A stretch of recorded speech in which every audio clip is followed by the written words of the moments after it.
תגידי עוד פעם מה אמרת. מוסיפים שמן קוקוס.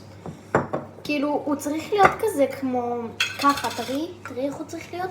הוא צריך להיות כזה מים, הוא צריך כזה להיות נוזל, כאילו.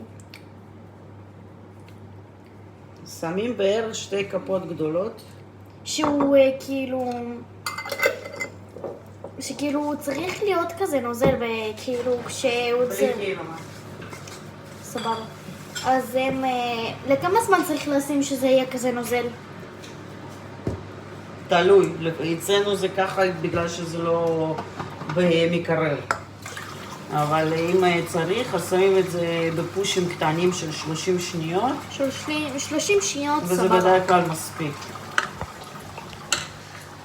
זה נראה עכשיו ככה.